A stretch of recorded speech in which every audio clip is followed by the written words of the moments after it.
Hello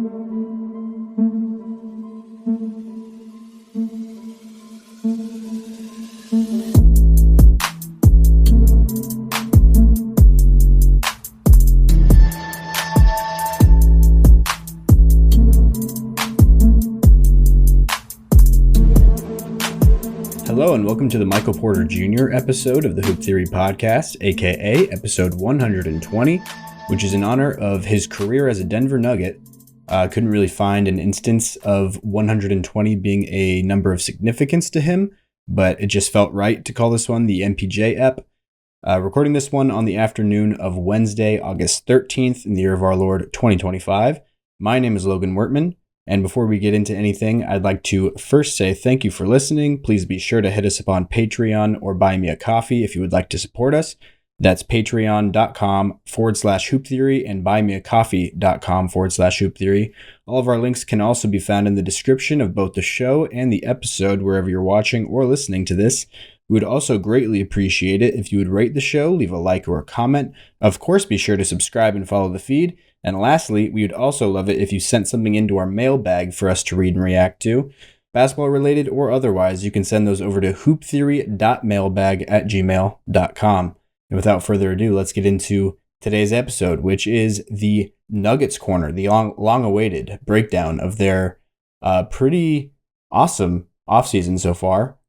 In this little segment, though, that I'm going to be recording sitting down here today, I'm just going to focus on MPJ. And also, I guess, now that I'm thinking about it, I wore my Vlatko Čančar is good shirt in honor of him before I knew I would be in a time crunch recording this. So I should mention him as well. Do that really quick up top. Vlatko Čančar, moving on. I think he signed with a team. I know it's a team in the EuroLeague. I'm trying to remember. It's Milan's team, which is Olympianos or something like that. There's a couple teams like that it sounds similar. I know I kind of mix up the name with the Greek club, one of the two Greek clubs that's called Olympiakos. Olympiakos is what they're called. And I believe the one in Italy in Milan is Olimpiano Milan. Something like that, at least. That's where Vlatko Čančar went. I'm sure you can tell the level of detail I went into with my research on this one.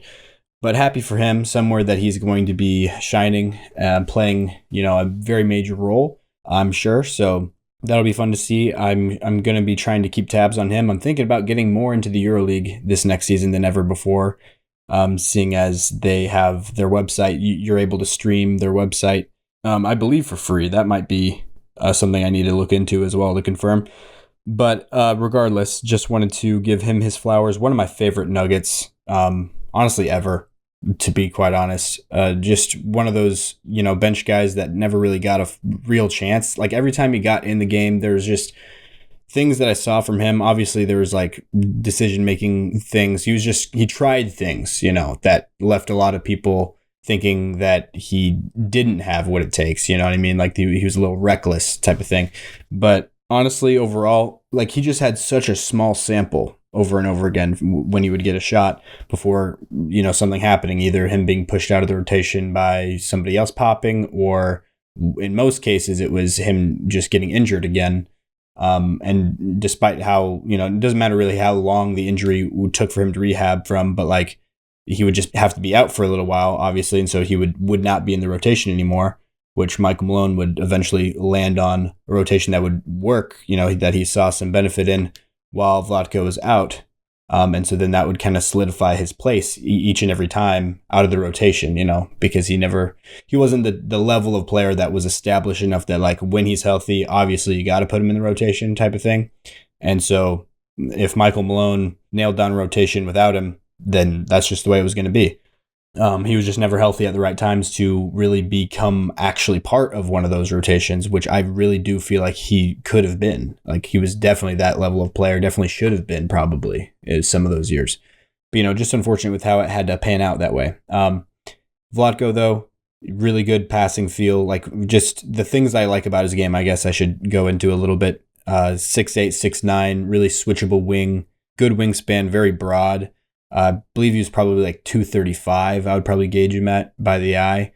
A lot better on defense than most people would guess. He wasn't like super athletic side to side, but like he had some pop to him. Like he could bounce a little bit more than you would think.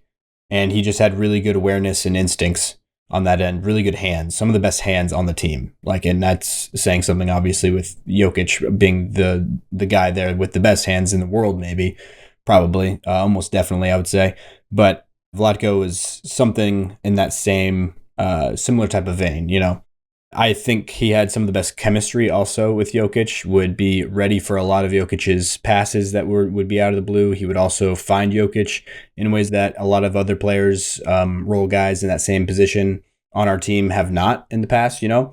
And also the reason why I think he stuck around as long as he did in Denver, why they gave him another contract after, you know, him struggling to stay healthy and be in the rotation at all, was because of his relationship with Jokic, them both being players from the Balkans, a similar age range. I think Vlatko's a few years younger, closer to Luka's age, I believe, actually. But still, he's been Jokic's best friend on the Nuggets roster, really, ever since he got there. So, but yeah, that's just the hill that I will forever always be a part of, or be the captain of, is that Vlatko Čančar was a NBA player, was a good NBA player. You know, if he was just given even like normal circumstances, I felt like the circumstances that he had, the career that he had in the NBA was just very unlucky with, you know, the way the health continued to hamper him.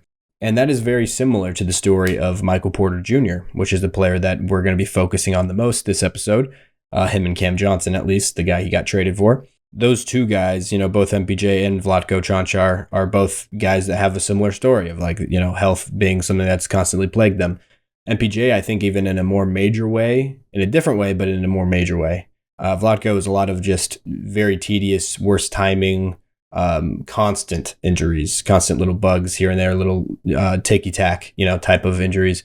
MPJ, it's much more career-altering, in a lot of people's cases, probably career-ending, especially the amount of them, the amount of career-altering injuries and ailments and things that he's had and dealt with and continues to deal with. There's just very few players, I honestly genuinely believe this, very few players that if they were in the same position as him with all of the things that he has had to go through medically, that would still be playing basketball. Like, there's very few people that would be still doing what MPJ has been doing. And especially at the level that he's doing it. Obviously, he was vastly, like, grossly overpaid. That is, you know, an obvious thing. That's why this trade was as good as it was, you know, being paid like $40 million a year, but being played to be a max player, but always, you know, just ending up being our third and at most times fourth best player on the team. Sometimes, honestly, this season, he might have been fifth at times, definitely at times, but I don't know about the whole season as a whole. But I was about to say Christian Brown would have been the guy that I would put in there over MPJ, definitely at stretches, at least during this season, with the leap that he took. And I also, as part of this, wanted to go into what MPJ means to me. It means to this really Nuggets franchise, honestly, but especially what he means to me and to, honestly, this show that you're listening to right now. I don't know if this show would exist without Michael Porter Jr., to be quite honest. I would say, I think I've said the same thing about the Jokic encounter all the way back in 2018 when me and Jacob and some other buddies of ours ran into Nikola Jokic at an Olive Garden in Lakewood, Colorado. If you haven't heard that story, go check out episodes 69. I think mainly that's where we tell the story. And then I think we talk about it again in the next episode after that for a short bit. But for those of you who have heard those episodes, I did, I think, mention back then that I kind of credit this podcast, or me being as deep into the weeds on basketball, me getting to that point in my life with that encounter. Because, you know, at that point when I had that encounter, I was pretty passive as a fan of basketball in general, and especially the Nuggets. After the Melo trade really was where I was still like passively a Nuggets fan, like I said, passive, but it wasn't like I was watching every game or anything like that, even close to that. I was more of like a 2K fan for the most part. And then even through like late high school, I kind of even was less than that for a little bit there. I wasn't even getting the new 2Ks. I wasn't really thinking about basketball all that much. But, you know, then that encounter with Jokic kind of reawakened a little bit that Nuggets fan in me because, I knew who Jokic was. I'd followed it closely enough to see him breaking out a little bit. But to be honest, the first time I heard of Jokic was like, I think I was playing 2K on the game that he was a rookie on. I think it was 2K16. And I was like, who's this random guy? And back then I used to do like the fantasy draft things in my league situation. So like I would have players on a bunch of different teams, different than what they're on in real life. I think Jokic was on the Heat, I want to say. And I had no idea that he was a player for the Nuggets at that time. And I was kind of like, who is this guy? Why is he so good in this simulated league that I'm playing? He doesn't look like that he would be that good. But 2K, I guess, saw it early for him is what that was. But I was able to, I think like maybe the next season after that, after his rookie year, where he really started to pop and I started to kind of notice him. So yeah, I ran into him at Olive Garden. That made me kind of come back to the Nuggets a little bit. But it was kind of that combined with that summer watching the draft, thinking like, oh, am I going to really get back into the NBA? Am I going to get back into this like I used to be when I was younger? And I saw the Nuggets redesigns, the jersey redesigns. I think that was actually even after the draft, though.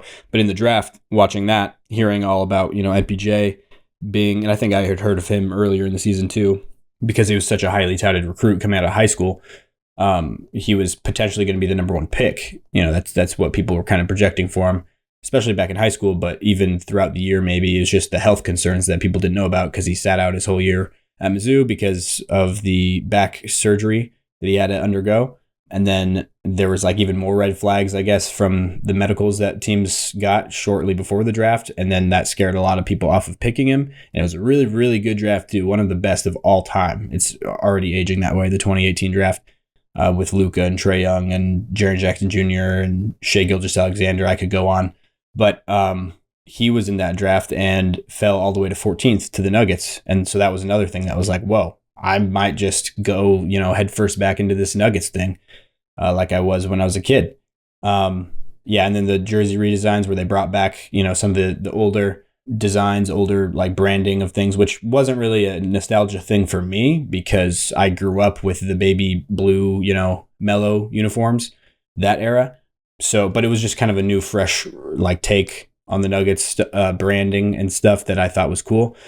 So yeah, that was probably the smallest of the three reasons, but that was just a reason that I do remember kind of that ignited or fueled me, getting back into the Nuggets. And that's where it started for me as like a league pass, like I'm getting league pass. I'm watching every single game. I'm listening to like NBA podcasts now, getting like I grew so much in my NBA nerd fandom and knowledge, basketball knowledge, from that. Especially, that era is where that started. And there's no way I'd be doing a basketball podcast by myself, starting to do that in the pandemic if I hadn't just 2 years before that dove headfirst into the Nuggets because of Michael Porter Jr. being drafted by the Nuggets and seeing Nikola Jokic in an Olive Garden. So I just kind of wanted to give this little sentimental like farewell, I guess, to MPJ. Although I know it's been months now since he's actually been traded. But the summer's been busy. I wanted to nail this perfectly, which I'm still not probably going to do, but trying to do my best. I want to give a little bit of an anecdote at how I found out about MPJ being traded also, because I think that's a funny story. I was door dashing in the evenings like I normally do. So I don't hear, and I also have like all my notifications and stuff turned off on my phone because a lot of things are just distractions to me on my phone. So I don't have anything notifying me other than like text and stuff like that. So I tend to find out about like NBA moves and news a little bit later than everybody else, which is just, something that I'm just have to accept, I'm fine with. But so a lot of times Jacob will actually be the person who breaks news to me. And he usually won't even actually break the news. He'll just say something that's kind of like cryptic or like, what is he talking about? So I'll have to like look up to get context of like what he could be talking about because he doesn't really specify. He always assumes that I already know what he's talking about, And on this one, he called me actually and was like, did you see the MP or how are you feeling? I think is what he said. And I was like, why? What happened? And he starts telling me about the MPJ trade, but he gets some details wrong at first. he's which is something that he's actually said on the podcast before. He's confused Cam Thomas and Cam Johnson in the past. But he was like, yeah, you guys traded MPJ to the Nets. And I was like, oh, okay. For what? Like, what did we get? Did we have to give a pick? I'm guessing we probably had to give up a pick. And this was before I even knew who it was for, because of that albatross of a contract, obviously. And then he says, yeah, you gave up a pick, but you got Cam Thomas. And I'm like a little iffy on that when I hear that. To be fair, I actually didn't like completely hate that with a passion, because I was like, oh, okay, another guard, I guess, that could play off Jokic, get some buckets, handle the ball. But I was like, I don't love it. I don't love that, especially with giving up our 2032 first round pick. That didn't seem like the best thing. But then Jacob actually went on to correct his mistake after he realized that he had given me the wrong name, that it was actually Cam Johnson. And at that point, I was like, what? Are you sure? Are you sure you didn't just make a second mistake now? Because that doesn't make any sense. Why would we get Cam Johnson for MPJ and a pick? That doesn't make any sense to me at all. To be honest, I thought the market on Cam Johnson was like, if you're going to give him like a negative asset back, like a contract that's way too big for the player that's on it, then I would think they would at least need like 2 picks from the Nets' point of view. So I was just surprised by this poll, like the fact that this was on the table. Like, but I guess this probably wasn't on the table before because of this 2032 first round pick not being able to be traded before until this season, because this is the farthest out pick that we have on the board. You know, you can only trade 8 years out. And so, yeah, that was just surprising to me that we were able to pull that off. Even then, though, like this pick must be being viewed as like a insane asset of some kind, that like people think Jokic is going to be long gone by 2032, which I actually haven't done the math of this in my head yet. But so he just turned 30. But yeah, last year, since his birthday is late February, mid-February, last year was his age 29 season. So this year will be his age 30, which means that in 2032, the draft of 2032 will be after the 2032 season, where he'll be 36, I think, off of quick math, 36 years old, which I guess he could be gone by then. So that's, now that I'm saying this, it is a pretty enticing asset having that pick, but still, I feel like Jokic at age 36, if he's still playing basketball, there's no way the Nuggets are going to be like terrible. There's no way that's going to be like a top 3 pick or something like that. I feel like that's probably more likely to be the 15th to 20th pick in the draft, realistically. So I don't really see that being that crazy of an asset as they must view it. But maybe they think they have something more with MPJ, that they can, rehab his value and ship him off when he's a expiring contract next season. But I don't really see that happening either. But I guess I should mention, Cam Johnson's making $44 million over 2 years, and MPJ is making $79 million over the same 2 years. So basically cutting his contract in half to bring on Cam Johnson, who a lot of people are saying is an upgrade, just 1-for-1 upgrade in the Nugget system, which I'm not saying that I disagree with that. I am a little bit more hesitant than some other people. Like the way that some people word it is like, even say like he's an upgrade in every single way, type of thing. And I don't think that. I think there's going to be some trade-offs here and there when you go across the board of what they offer as players. But overall, I'm not against the idea for sure that Cam Johnson will be a more effective player in that role as the third scorer on this Nuggets roster. But I guess to focus more on MPJ and his tenure here, I think he's been really misunderstood as a player. People kind of viewed him as a heat check guy coming into the league, and especially with those comments that he made in the bubble, which was essentially his rookie season, his first healthy season in the NBA, where he made the comments after a game that we lost, I think, to the Blazers in the playoffs. I want to say, I'm not sure who it was. It wasn't the Blazers, actually, now that I say that. I think I just conflated that because Damian Lillard had comments about this quote that MPJ gave afterwards, and Dame was not a fan of it. But the quote was, he thinks that were too predictable. The Nuggets are being too predictable by going to Jokic and Murray every play in the clutch, and that they should diversify a little bit and give some other people, and especially him, some shots, some touches in that situation. Which, yeah, like the thing is with MPJ, he's a quick trigger. He's that personality of guy for sure, and in his essence, like in his core, that's what he is. But like after that, and then after like just the way that Michael Malone handled really having a tight leash on him early on, like not letting him in the rotation at all with all of his defensive mistakes and mishaps and, mental lapses on that end and decision making and things like that. Like, he really helped MPJ grow, and MPJ was very receptive. Like, I think that's often gone undersaid or like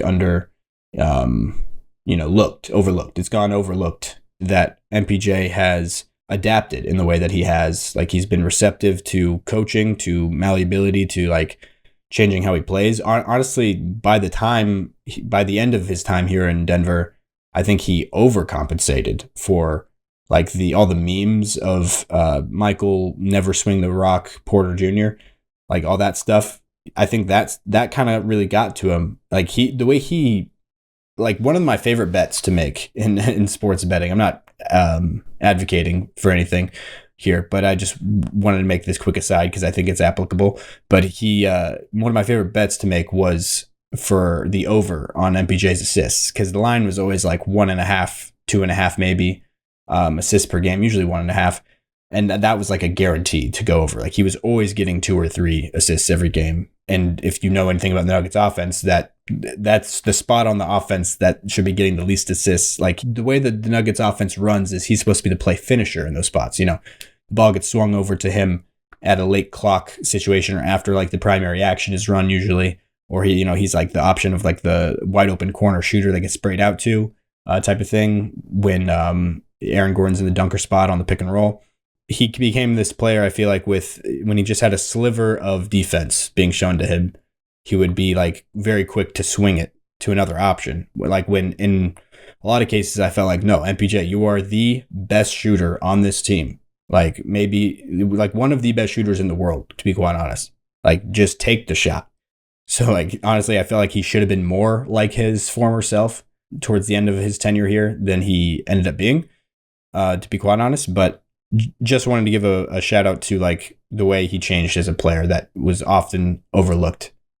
People who were not like locked in Nuggets fans didn't really see it quite as much. Like, people continued to make the memes of like, they just saw him as that type of player, the shot chucker that just wanted to get his own shot off all the time and didn't want to play make or didn't want to be a team player. Like, he was very sacrificial of his role in a lot of ways. And he was also like very okay with, like, he received it well when the coaching staff would opt to bench him in crunch time. That continued all the way up until the end of his career here in Denver, where whenever there was something to change about the lineup, the closing lineup, it would usually be him. That was the guy, that was the trigger to pull.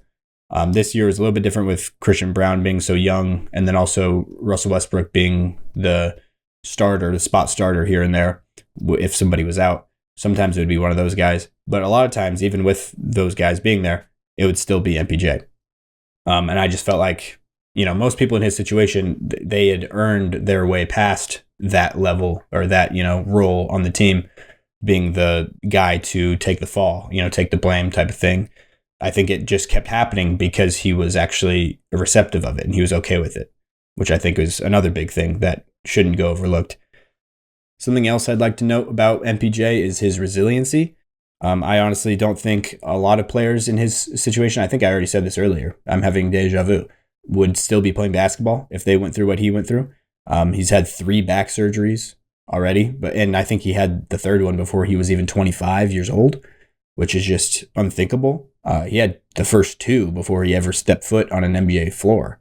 And after the 2nd one and his recovery for the 2nd surgery, he developed nerve damage, which gave him a condition that's called foot drop or drop foot. I've heard both, but I'm not sure what is the more technical term.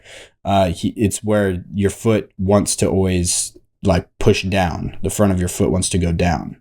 I believe. And so he had to wear this special brace on his foot every game that he played. It's crazy. You should look it up, like MPJ foot brace or whatever is what you should type into Google and see this interesting contraption that looks like a snake that's coiling around his leg. But he had to wear that every single game to keep his foot in a normal position.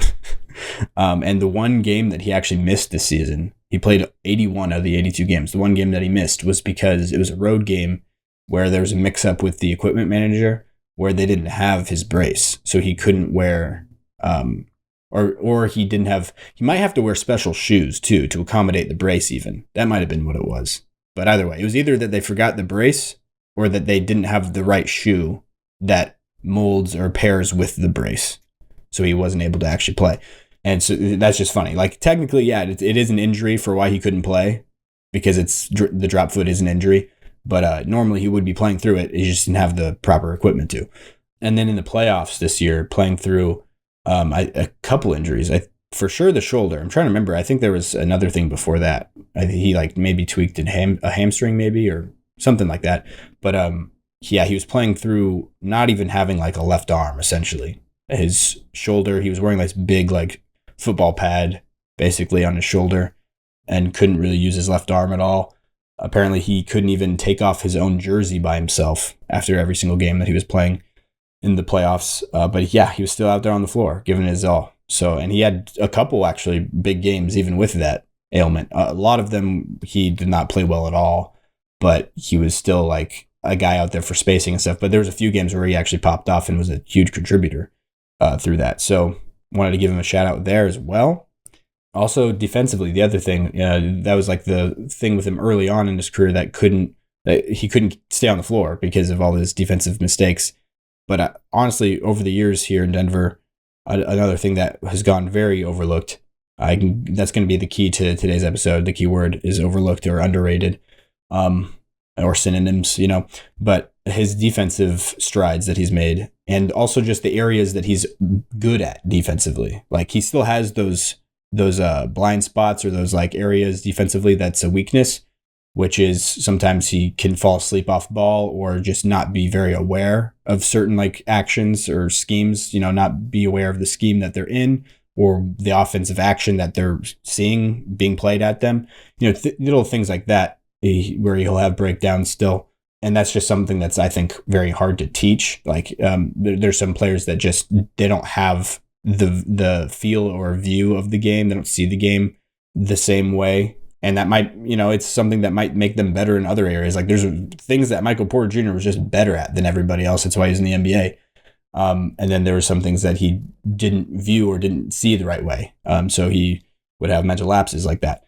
It's just kind of a give and take, I guess is what I'm trying to say. And like the things that he was really good at defensively, though, was actually the hunting situation. When teams would try to hunt him one-on-one, he would actually hold up pretty well a lot of times. And just like the isolation coverage of a guard on the perimeter, he could shuffle and move his feet and stay in front of people like decently well for how stiff he was with all of his injuries and everything. Also, the main thing that I think his main strength was with the Nuggets defense, with how they have to like rotate differently than a lot of other teams. The way we play with Jokic, blitzing screens up at the top or hedging on screens, so the roller is free because we put two on the ball screen. And then usually it will be MPJ, who's the low man, to come over and protect the rim on the weak side from the roller.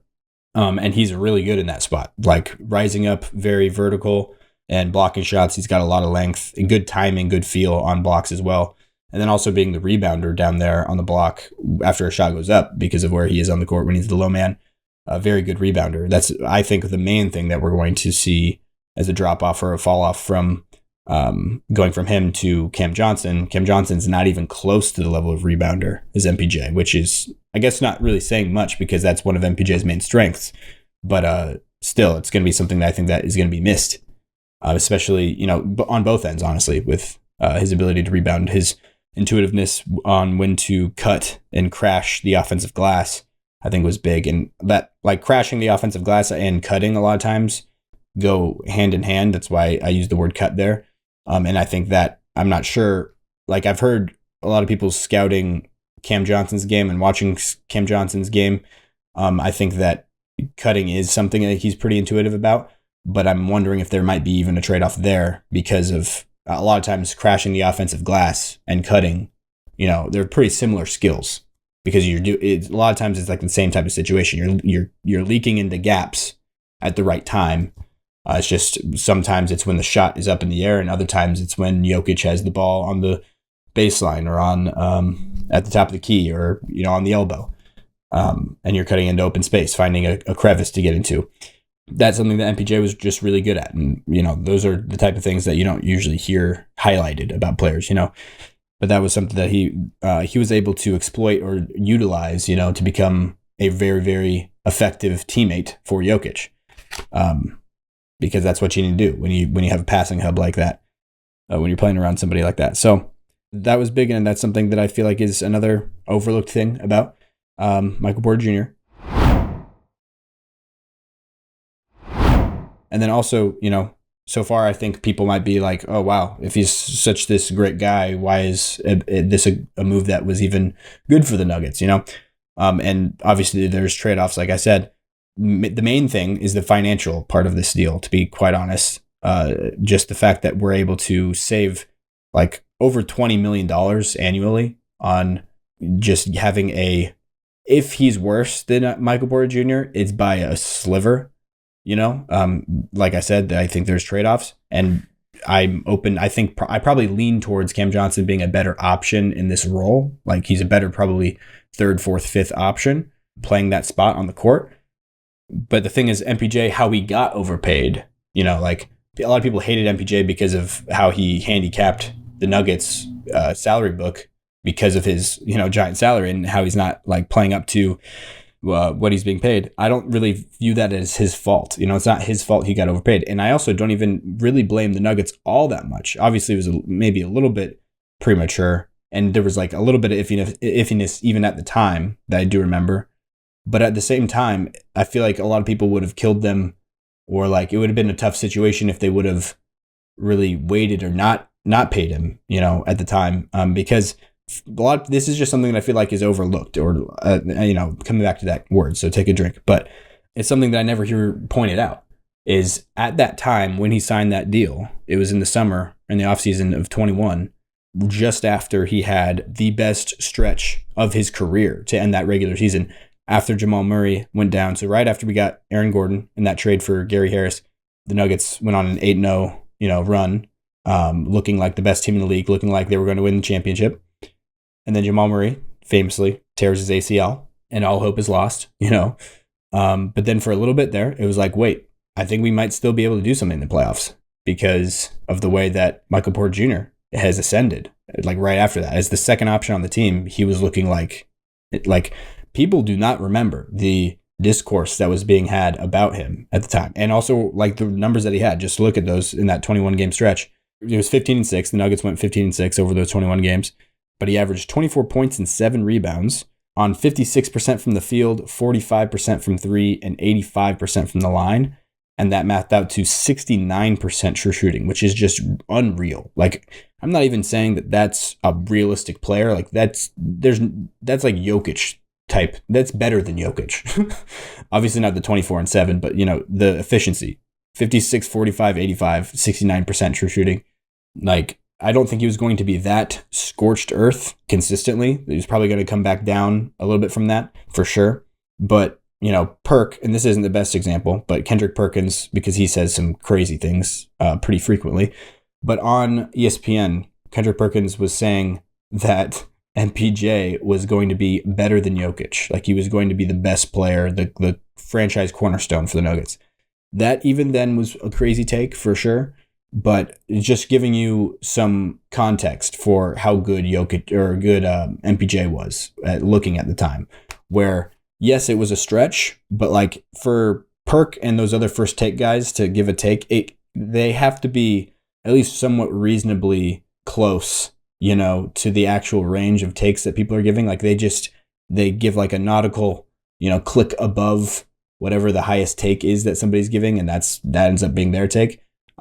So, you have to do some correction there, but still, if Perk was saying that MPJ was going to be better than Jokic or was better than Jokic, like he was our best player, that really is saying something.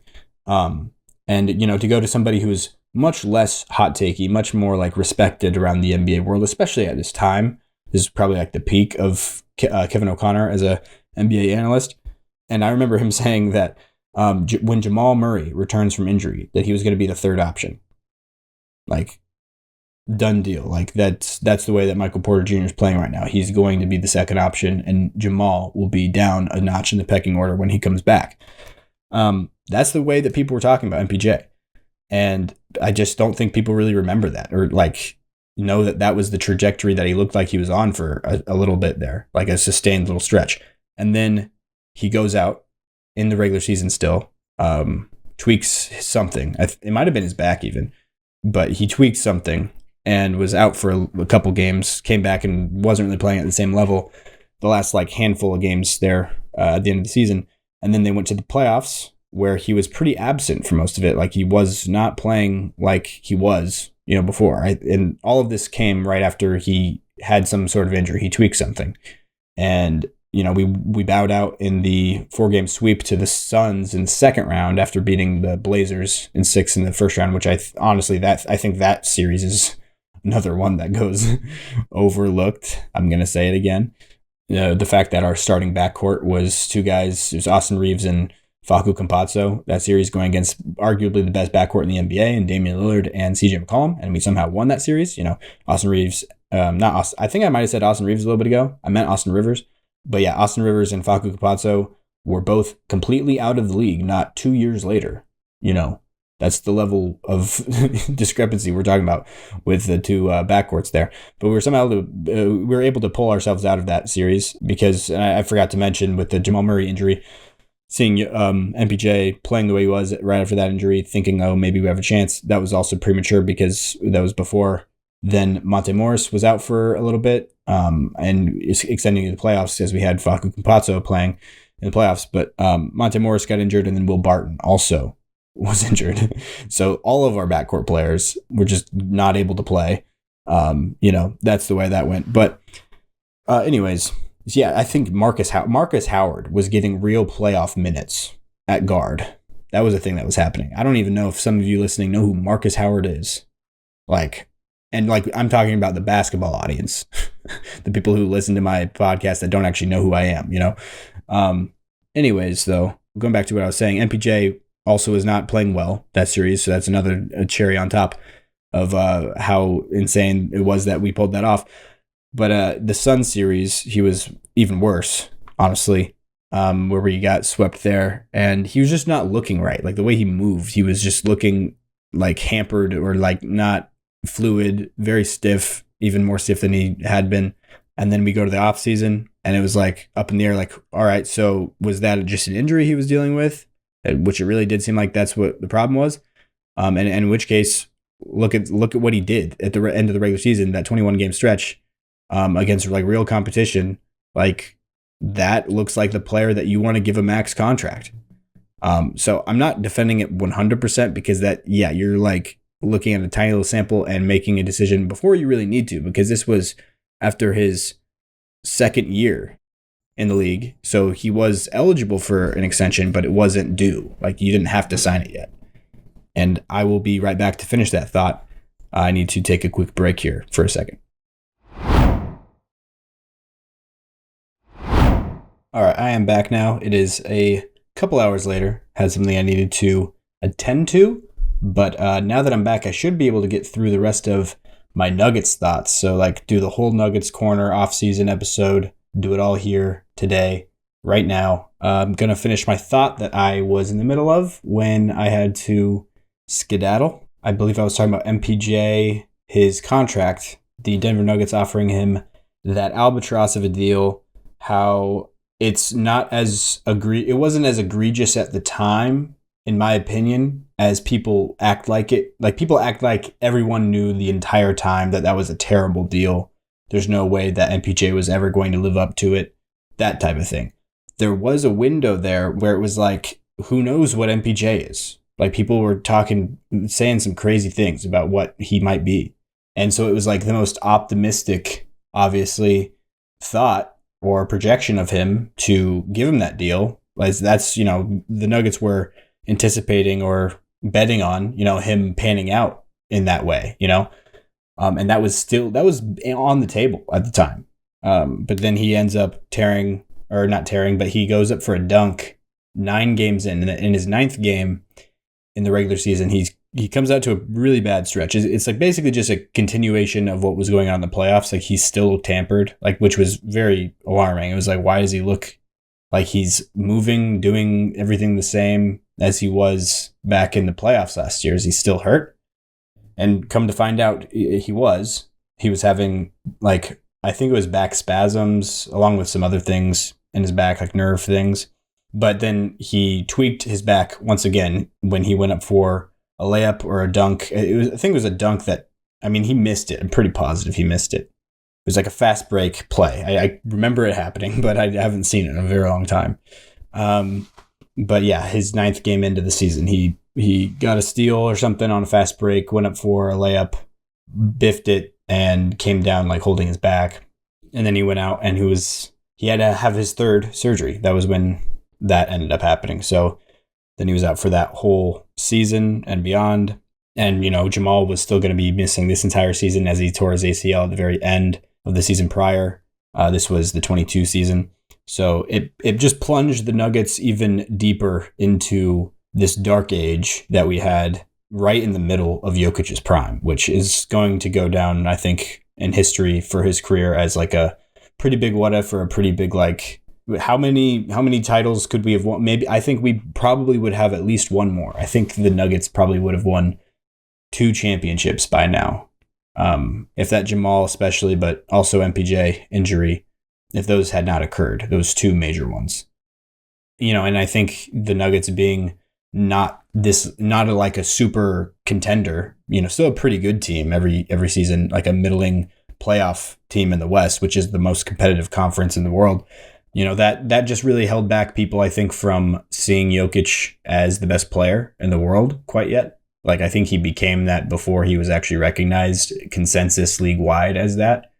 And I think a big part of it was just him not having the team around him that is like conducive for winning, like something that's at least passable, to become like a real contender. He was raising the floor of like players that literally would not be breaking the rotation on other teams because of how terrible the injury luck was. And then also the injury luck with like the 2 players that are being paid the most money on the roster outside Jokic, and they were being paid just as much money as he was, essentially.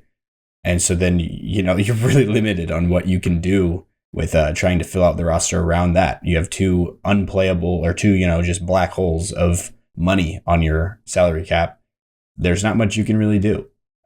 Now we finally got out of at least half of that. And Jamal has, he's back to playing, and, he's very up and down, but I think he's continued to be on a steady up after this playoffs and after this season. I'm higher on Jamal than I definitely was last offseason, that's for sure. Not as high as I was on him after the championship, and definitely not as high as I was on him in the bubble. But, I think he's steadily climbing back up to where he really is as a player, which is, I think, an all-star caliber player. I think he will make an all-star team at some point. Maybe, I would think, maybe. It depends. I wouldn't be surprised if he never does because of, injuries or him just not playing up to the level needed, especially with the league getting deeper and deeper with all these really, really talented guards, especially in the West. It's just going to be tough, but he is that level of player. And if he has the Jamal Murray regular season that I think everybody knows that he's capable of having, then it will happen. It's just whether or not that happens or not. So anyways, I don't know how I got off on that tangent, but Michael Porter Jr., underrated, misunderstood.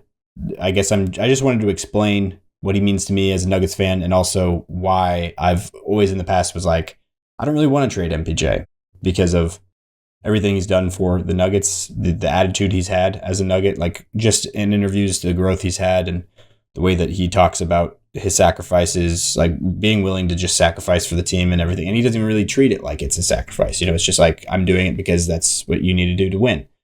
Yeah, he had a lot of really good displays of that of having the right stuff between the ears, while still being like swaggy, bucket getter, hooper's hooper type of guy at the same time, if that makes sense. That it's kind of like this dichotomy that I think MPJ is, that I think is also not really seen at its purest level.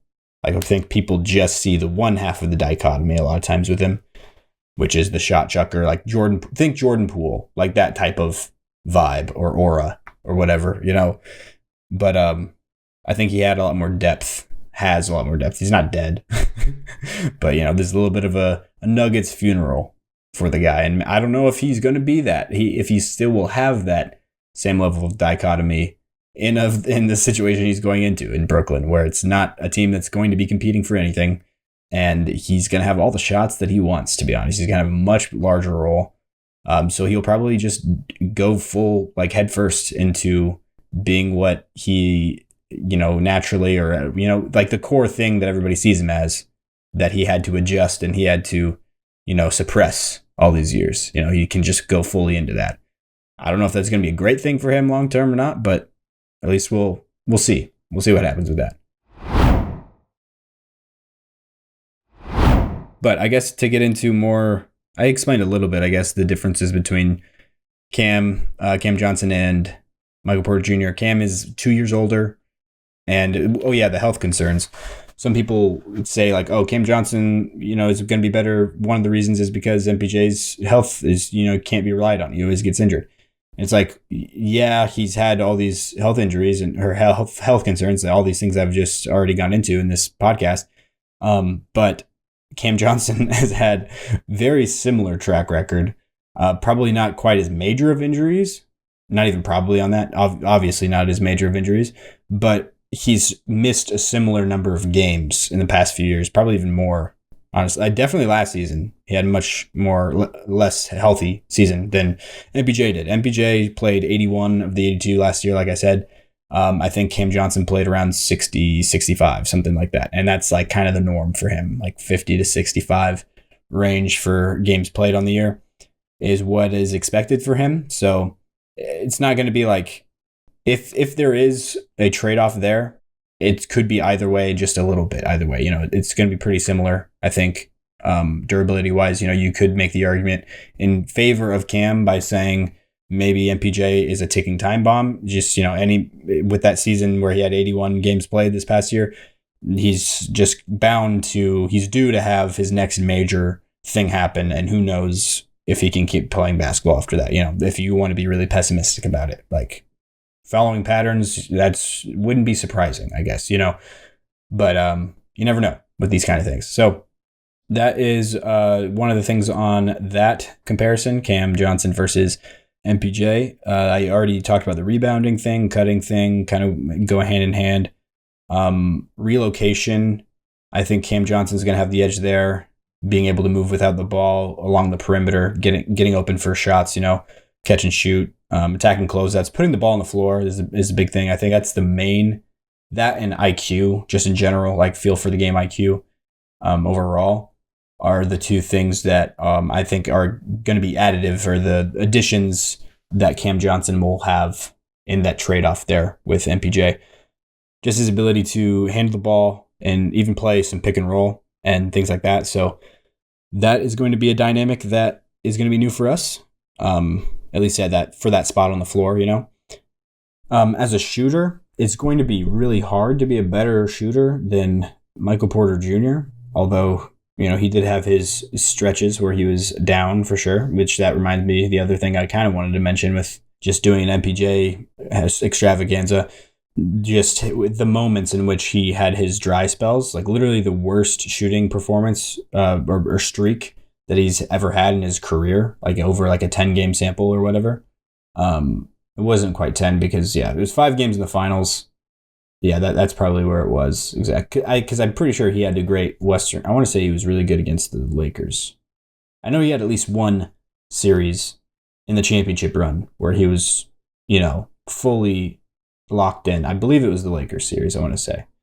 But anyways, the Heat series, though, that was a major dry spell. He made like 2 or 3 threes out of out of 5 games, he takes like 6 or 7 probably a game. So you can do the math there, I guess. But yeah, not a good shooting performance. But he rebounded the hell out of the ball, especially in the clincher. I think he had 15 rebounds, I want to say, in that clinching game. So, he was attributing in other ways. And also, he played really well defensively that series, on top of that. Helped with the size factor. Like, Cam Johnson isn't quite as big as Michael Porter Jr. either. That's the other thing. Although Cam is a big wing, like tall, he's a little slim, even more slim than Mike probably. Mike's shoulders are pretty broad, so I think he definitely has the edge over him there. But yeah, just as a pure shooter, though, Cam Johnson is, if there's anybody in the league that's in like the same class, like which there's a handful of guys, Cam Johnson is in that same class for sure. And I think you can definitely make the argument based off of players that have come in and out of Denver that when you play with Jokic, you have your career best, shooting seasons. You can get like a little bit of a boost to your shooting percentage. So, making that adjustment for MPJ to Cam Johnson, they look like they are pretty similar, on the same level of shooters. MPJ, the case that he had over Cam Johnson as a shooter is his percentages are definitely better. Although Cam Johnson's aren't bad at all. Like, they're literally like 40%, which is like that's like the gold standard, But MPJ is like a couple percentage points consistently over 40%. On his career, I believe he's shot 42% from 3. So, and I'm guessing Cam Johnson, I don't have the number right in front of me, but I think he's probably, I would guess like 39% on his career, like 38.7, 39.3 type of thing would be my guess. 39.2. Look at that. And then MPJ's is 40.6 actually. So it's gone down. Yeah, the last 2 seasons he actually was just below 40. He was 39.7 and 39.5. So that 42%er was a number that I remember from a couple years ago. But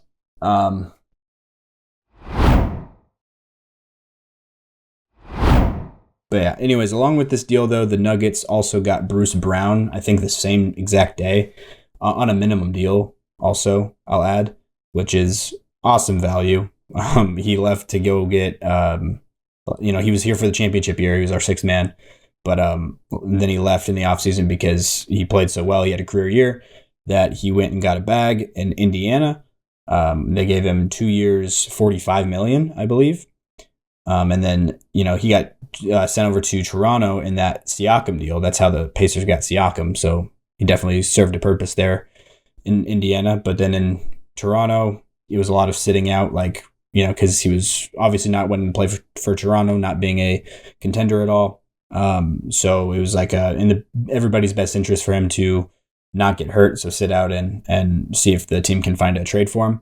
And he ended up going in a trade, but not really to another contender. It's just another place where he has to be a buffer. But he was an expiring contract also, so that was probably the thought of it. Also, that he was just going to be free in the offseason. Then he went to the Pelicans in that Brandon Ingram deal. So he got traded for 2 pretty good players, depends on what you really think of Brandon Ingram at this point. His stock is pretty down at the moment, but, still all-star caliber player when he's right, But anyways, so he had that big bag that he got in the offseason, and now he's coming back for even less than we had him at before. I think before, I'm not sure if it was a 1-year minimum. I think it was like one of the like half MLE is what we had him at. I think it was like $4.5 million is what he was making of his first year here. And so, yeah, we got him for half of that this year for a 1-year deal. That's how badly he wants to come back to Denver. He's, he has the Nuggets tattoo on his arm that he got after the championship. He's teased it with Nuggets fans this whole year, the past 2 years, really, that wants to come back. He's a fan favorite here as well. So glad to have him back. A good replacement for losing Russell Westbrook this offseason also. Will fill in that exact role even better, more ideally. And then Tim Hardaway Jr. also got him on a minimum, which is just going to be really good depth being added in there. Veteran guy, spark plug shooter, scorer, can also handle a little bit if you really need him to, on the second side in bench units, if it comes down to that. A little bit more reliable, than the young guy that would be in that spot, Julian Strother. I think those 2 guys are going to be competing for minutes for sure, depending on whether or not Strother is taking a step up or not. That's what Tim Hardaway Jr. is here for, is insurance for that. So that is my thought on that one. And then Jonas Valančiūnas was the other move, which is super exciting. I was super excited about this move. And then also all the drama that happened afterwards while it was up in the air was interesting. I'll try to unpack it here, and that's where we'll end today's episode. But Jonas Valančiūnas, he's all-star center in the past. I don't think he's ever made an all-star team, actually. But, he's in his best years, in his prime, he was like an 18 and 12 pretty consistently. Really good center, just stat sheet stuffer, as a big guy in there in the paint. And by far the best backup center Jokic has ever had. There's no doubt about that. He is a little bit older now in his career, 33. But last year, I had him on my sixth man of the year. I'm trying to remember what I called it. The all-bench team. That's what I called it. He was either an honorable mention. I think he was an honorable mention because of the technicality of him not, the reason why his stats look so good is because he started a lot of the games, but he still qualified for all-bench because he was below half the game started, that type of thing. But if you look at just the games he came off the bench in, it wasn't like outrageous. It wasn't near as good of a case. But still, I think that maybe he might not be like super fond of being a backup center. He recently just became a backup when he got to Sacramento because of Domantas Sabonis being there, obviously. But the Kings, with his salary there, it's about $10 million a year. The Kings were trying to sign Dennis Schroeder. They really had an eye on him, wanting to sign a deal for him, and they couldn't really get to the deal that Dennis Schroeder was asking for with Jonas Valančiūnas on their team. And so that's why they decided to dump his salary for somebody that I thought was completely untradeable, and Dario Saric, who just was a train wreck last season and is being paid $5 million a year for this next year. He's an expiring contract. They were willing to make that deal, trade a good, like the best backup center in basketball, essentially, for somebody who was unplayable last season, just to get off $5 million to take on Dennis Schroeder. I'm not saying that was a great idea. I'm just saying that was their idea behind it. But the thing that makes this really funny, what ends up happening after this, is like it just shows that there was no communication about this, about what each party wanted in this situation. Because Jonas Valančiūnas, shortly then after he gets traded to Denver, where it's like obvious that Denver really, because we've been searching for a backup center for Jokic for years now, and finally seemed to have it. And then Jonas Valančiūnas is rumored to be talking with Panathinaikos, the EuroLeague team in Greece, about signing a 3-year deal over there to play in the EuroLeague, and just abandoning his NBA contract. I think the plan was he was wanting to get a buyout to do that. So where he wouldn't have to give up all of the money on his deal, he would get at least a good portion of it or something, in agreement with the team. And the Kings definitely would have been willing to do that, seeing as they traded, they salary dumped him to take on a negative asset. Like they definitely would have rather probably just, if they are smart at all, they definitely should have just agreed to a buyout with him there so he could be free to go sign somewhere in Europe. And that way they wouldn't have his contract on their books anymore and they can sign Dennis Schroeder. But instead, they salary dumped him for a negative asset. And then come to find out he doesn't want to play in the NBA next season, apparently. But it sounds like he's come around to the idea because the Nuggets said they weren't willing to negotiate a buyout with him, that they are expecting him to honor his contract. But yeah, apparently this is all being done also. Like he went and talked to Panathinaikos, and his European agent, his Lithuanian agent, was saying that they don't even need to tell the Nuggets type of thing. It was this whole thing. And also Panathinaikos fans started attacking a bunch of Nuggets fans on Twitter. It became like a little bit of a war there. It was an interesting time. But I'm glad that it's all over now. Sounds like Jonas Valančiūnas, at least for this next season, he has a 2-year deal left, but the second year is a team option. So who knows what will happen with that. But for this season, at least, we are going to have a functional, playable backup center that's like a traditional center that can do a lot of the same things that Jokic can at a micro scale. Good feel as a passer for a big, can stretch the floor also. Really big, beefy, good rebounder, offensive rebounder, all that, short roll. really broad, can post up, get buckets inside, all that, so we can run like just a copy and paste micro scale version of the Jokic offense in the second unit to try to tread water with Jamal Murray sharing all those minutes. Ideally, I would think that's probably what we're doing. At least that's what the Michael Malone game plan always was. And I think David Adelman pretty much continued that in the sample that we saw from him to end the regular season last year, which was just 3 games, mind you. But so he definitely could make a change there, and it could be somebody else sharing the bench minutes as a stagger for, as far as starters go. But yeah, I would assume it would be Murray. That would be my prediction, at least.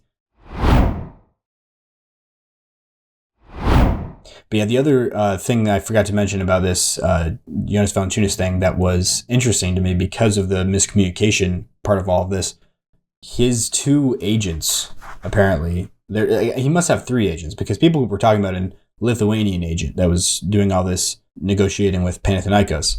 But on NBA Real GM, I believe it was some site that has all this information, the agents that he has listed for his NBA deals, at least, are Jeff Schwartz, which is, for those of you who don't know, that's Jokic and Jamal Murray's American agent. Also, he represents both of them. And then Michael Tellem, Arn Tellem's son, I believe, who is Ben Tenzer's childhood friend. Ben Tenzer is the new co-GM of the Nuggets. And so that's one of Valančiūnas' other agents. He's childhood best friends with the co-GM of the Denver Nuggets. And somehow there was this miscommunication that Valančiūnas was just going to go. He was in Athens. He flew to Athens to meet with Panathinaikos and have this, negotiation and everything. When he's under contract with the Denver Nuggets, who just traded for him. So it's just kind of funny that all that happened. Is strange. But from everything he said, now it sounds like he is planning on coming and being a good soldier and playing. I don't know if he doesn't want to, I guess, or not, or if he's excited for it now. I don't know. It's also funny because like a year or 2 ago, something like that, I saw an interview that came up again recently because of how he's ended up on the Nuggets. He said in an interview back home in Lithuania, somebody asked him like what would be the perfect situation for him to ring chase, at the end of his career, if he was going to, just go somewhere to be a bench player just to try to win a championship and not make a lot of money, not be the star player on the team anymore. What would be the perfect situation for that? And he specifically said the Denver Nuggets and be Jokic's backup, and talked about how good of a situation that would be. And it's like, yeah, that is a perfect fit for somebody, for Jonas Valančiūnas, who, at this age or this level of his career, if he wants to move into that phase, that is the perfect place to go into that phase at.